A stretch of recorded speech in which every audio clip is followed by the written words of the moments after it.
Hi. Hello. Okay, everybody. This is Jake Dugard. He's in the Apollo Creator Contest this week. And if you don't know what that is, a brief little overview of the Apollo Creator Contest, from my very limited knowledge, is a cryptocurrency that allows that each week has a competition for creators, and the token holders get to vote on who their favorite creator is. I won contest number 8 and then competed in the All Stars and did not win. But each week I'm bringing in a friend or a creative that I know to compete in the contest. So this is my friend Jake Dugard. Jake, Hello. tell us a little bit about yourself. Oh, my name's Jake Dugard. I'm a graphic designer, printmaker, but my full-time role is a graphic design professor at Louisiana Tech University in Ruston, Louisiana. And yeah, that's what I do. Yeah. So I know Jake because we went to school together at the same time. We had a few art classes together, maybe one, two. Maybe. That was a We long had time the ago, same, so it's yeah, hard to remember. long time ago. But we were in the same friend group and we're in art school at the same time. So that is how I know Jake. Okay, so Jake, why, other than me convincing you to enter the Apollo Creator Contest, why did you decide to enter ultimately? Well, obviously the idea of having help funding some of the things that you want to do, um, that was a huge incentive. I think they're finding so being in an academic setting, in a university setting, you're encouraged, sometimes even required to write grants, get funding for projects that you want to do. And maybe that's academic research that's outside of the university, or maybe that's something to do attached to the university or even in a classroom. And so I think, finding new ways like this with Apollo, finding ways to find new funding that's maybe not as traditional as writing grants through the state or through um, some kind of federal grant. Mhm. And so, yeah, when you and even Caleb, who is a part of this community, reached out and said that this was an opportunity to maybe get projects funded, I was super excited to jump on it. Yeah. And Yeah. grant writing is like its own job. So that is like a hard job to have on top of being an educator, trying to create your own artwork, and just have a life. So, Yes, I think that I think there's a common misconception that you see the number of hours that a professor or maybe a teacher teaches, and yes, it's an amazing job, and doing it 9 months out of the year as opposed to year round, and you have maybe a few studio classes that you have to teach in a given week. But outside of that, there's all of these administrative things, and even trying to find funds to fund things that are happening in the classroom or attached to the university in some way, or even your personal work is yeah, like you said, it can be a this whole other side job. yeah, Yeah. totally. Okay, so tell us kind of your history with being a graphic designer. Why did you decide to study that in school versus some other? Because the classes that we had together, you were taking like studio classes, so like more traditional drawing, Yeah. painting. So why did you decide to go graphic design route over something else? Yeah. Well, this is something that I've talked with other designers, some designers my age, but then also teaching, students that are much younger than me, realizing our introductions into graphic design, what that is way different. when I started trying to figure out what I was going to major in school, I had never heard of graphic design before. I think Really? I'd never heard of it. I came and visited and realized, there was this thing that was kind of like art, but not really art. You can maybe have, like, more of a permanent job with it. Well, maybe, I don't know. Yeah. Debatable. Yeah. Retroactively kind of looking back, hindsight, realizing like there were all these tendencies growing up that kind of, um, that it made sense that I would be a graphic designer, but at the time I didn't know what that was. Mhm, Um, but yeah, students now, they understand what that is, or at least have an idea of what it is. They've heard of it before. They're immersed in a highly visual culture. It mhm. kind of surrounds them, and so now, um, students I teach now have a pretty good idea compared to what I Nice. came into school with. So Man, I haven't thought of that before because they are totally like, they grew up in a generation where, like, social media, which in its own way is a form of design, and so yeah. I haven't thought about that. So do you feel like students like, versus where when we were and we started school, because Instagram, I think, came about when I was, like, a junior in college maybe, Hmm. or a sophomore. It was definitely in college, and people were Yeah. like, "That seems weird," and I'm like, "No, it's like Twitter, but with, like, images, so it's perfect." Um, do you feel like where students come in, like, their knowledge is totally different and, like, their capabilities, or is it is that, like, a good thing or a bad thing? Or both? Yeah, I think it's a good thing. I think,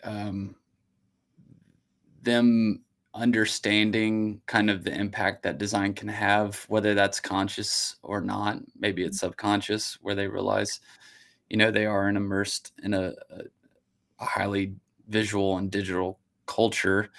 Um, they might not realize that, but yeah, whereas I was just interested in music and packaging of music, something that was like highly analog and Mhm. print based. Um, yeah, I don't no, that's a great question. Something that I'll keep thinking about, but I would say ultimately it's a good thing. Yeah, they're just more exposed to it. Yeah. Than yeah. Okay, so why did you decide to become a professor? Was that I mean, I think I know a little bit that it wasn't I don't know, maybe I don't know. Mhm. Why did you decide to become a professor over just, like, a graphic design, artist for a company or Yeah. an independent designer? Uh, well, I wanna keep it as simple as possible and as short as possible. Um, I love what I do. I enjoy getting to interact with students, with people, and, um, I mean, if we go back a little bit, I started out in graphic design and actually switched majors to education because I thought I really like this idea of teaching, Mhm, and ultimately switched back to graphic design. And then years later realized, okay, maybe I want to do graphic design, but there's also this teaching component. mhm. Um, Did one of our graphic design professors convince you to come back around? Because I did the same thing. I think I convinced myself. I Okay. think Frank I, Hamrick convinced me. He was like, "Do oh yeah, not switch to education," and I was like, really. "Okay." Yeah. See, no one stopped me from switching out of graphic design. So I was a little okay. I mean, we could go off in so many different directions because even that alone, like I start to think of, students over the years that have, and I've been teaching for 7 years now. So I'm not, this wise old sage, but I'm also not, a young whatever. I know a little bit. Mhm. Um, I try to convince students to rethink it, and I wish somebody had done that for me. it wouldn't have put me behind. But anyway, Mhm. we're getting off in the weeds here. That's okay. I like interacting with students. I like, Mhm. students that might not see it yet or might not understand what they're doing or have interests that maybe aren't even school, but they're here. Like when you get to see that kind of flip Mhm. and them becoming excited about what, the potential of what they could do, what they can make, that those little moments, which aren't, you know, they're not loud, and if you're not paying attention, you won't see that, but, like, those little Mhm. moments, those are kind of the exciting things that, like, keep me coming back. Yeah. And also, I like change. I like variety, and so we teach on a quarter system, which is different than traditional schools, which are typically semester systems. So every Mhm. 10 weeks, I'm changing classes, I'm changing the Yeah. subject matter. So I like that. Fast pace. Mhm. Yeah, very fast paced. Yeah. Okay, so in your own design, what inspires you? You sent a couple of these questions earlier, and I was trying to think about that one because that's something that's always changing, and I'm always looking for like new things that excite me and really drive and push me to make things. And as I was thinking about that, my daughter, who's 7 years old, she's my oldest, she loves to draw. She loves to make stuff. She has no, um, you know, when you get to a certain level, you get this kind of ego where it's like, I'm not gonna make a thing unless it can be the best thing. I'm not gonna put this Mhm. thing out there. Also, might not even want to make a thing because I don't know, like this fear of like, can I top what I've done? Yeah. And she has none of that. She, will draw all the time. She's not self-critical. Anyway, she asked me to make Pokemon cards with her last night, and so that's what we Oh, did. that And was so so just cute. getting like that inspired me to Yeah. make and like not have to have like this critical filter over it. Mhm. Um And just make for fun, which is Yeah. something that I don't do as often as I used to, so, That's uh really sweet that she has that freedom still. I mean, Willow's only 3, and which okay, her mom is a perfectionist, but I already see that in her. She, like, wants to draw something, and she's like, "No, I can't do it, you do it." And I'm like, "How do That I, like, break that that?" might So be that firstborn mentality. yeah. But hopefully, I can keep trying to encourage her to just Yeah, even if you can't do it, I mean, which you're 3, of course you can't draw octopus yeah. yet. But I God can't promise draw an you. octopus. Right. Um, okay, I wanna ask this question well, I'll come back to that question. Remind me if I forget that somebody has a question for you from the Telegram feed. Um, okay, so if you win the Apollo money, what would be, like, the top 3 things that you would use the money for? Um, Top 3 things, I put, like, all these things in there because I could see myself using it for kind of Right, any of those endless, things. endless I'll give wonder. you kind of the list. I'm on the computer all the time, a new monitor. I feel like I have, like, the nerdiest, like, unsexy list of things that I would get. Um, Wood type, so I like to, we just acquired an old Vandercook letterpress printing press, and, um we have a Some very would argue limited. that that is very sexy, I will say. Yeah. You're in the graphic We have design world. a very limited, and if you know anything about it or you don't know anything about it, you have to have some physical type, whether it's wood or some kind of metal type, Mhm. lead type. That stuff is extremely rare. It's relatively expensive, and so, here, let me grab, Yeah.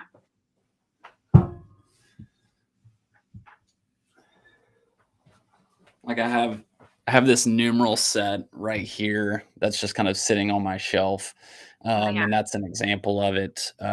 And so you could buy. Unfortunately, a lot of flea markets have just butchered these type collections where they sell it off like, "Ooh, I want my initial for my room." Oh, yeah. Um, and so some of this type is, 100 years old, and so I would love to find another specimen we could add to our collection here. Paper, as nerdy as that sounds, and some other printing materials, books as well. I Mhm. like to buy books, and they can get quite expensive. So Yeah. that Nice. wasn't, Good. I don't think that was three things, but I close. mean, those are all great things. Okay, next question, but don't let me forget the one that somebody asked.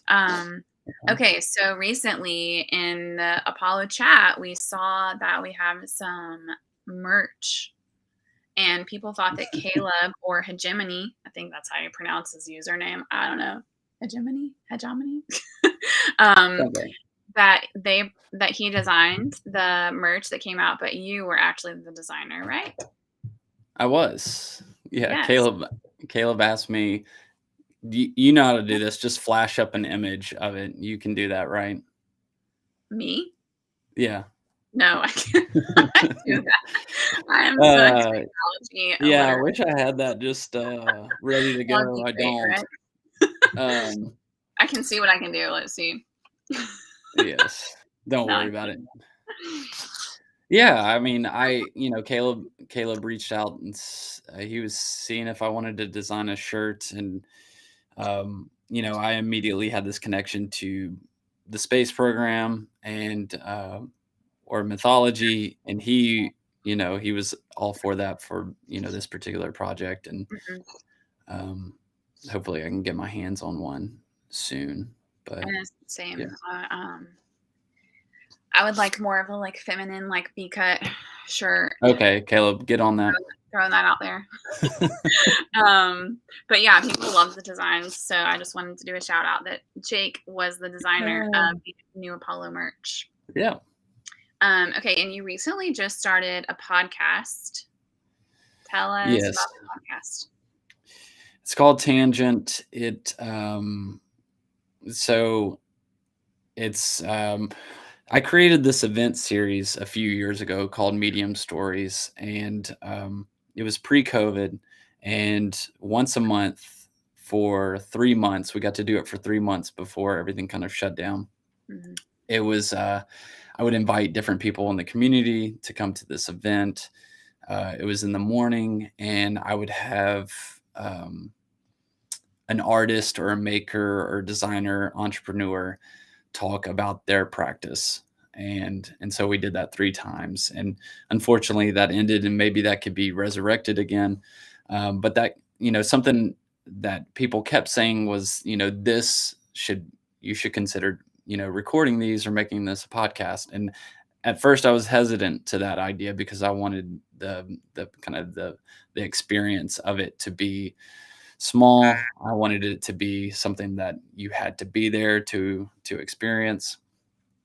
Anyway, that sat in the back of my mind, and it just, I don't know why I delayed it so long, but it just made sense to kind of take these conversations and kind of move that to a podcast audio format. And so there's only been 2 episodes, and I'm currently working on the third, but it's something that's just kind of a little bit of like back burner project that hopefully have at least one or two a month. And yeah, it's just having conversations with different kind of artists and makers and designers. So the first one was with a another professor, a studio professor named Nicole Duet, who has a illustration background, painting background. And then the second one was with Jarrett Fuller, who is a design professor, but he also writes. And so I'm trying to get a broad range, not just graphic designers, not just artists, but kind of a mixture of both. Yeah. Yeah. Cool. I started listening, but then kids woke up and Kids. yeah. That's all you have to say, kids. Right, kids. um, okay, so one of the questions that someone asked in the Telegram was, so part of the with the Apollo community, one thing that they really value is they are interested to know how creators are going to continue to grow the project. Mhm. So they ask, what's one thing you will do in September to help drive growth? So the contest that you're in right now ends what in a week or a week and a half, so it'll be into Yeah, September. week and a half. So while you're in the competition and post, like if you win the competition, what have you thought of ways that you might help continue for the project to grow? What project in particular? What do you Sorry, the Apollo, like Apollo Creator Contest. Oh, okay. Yeah. Um, well, I know I'm still learning things about the whole community.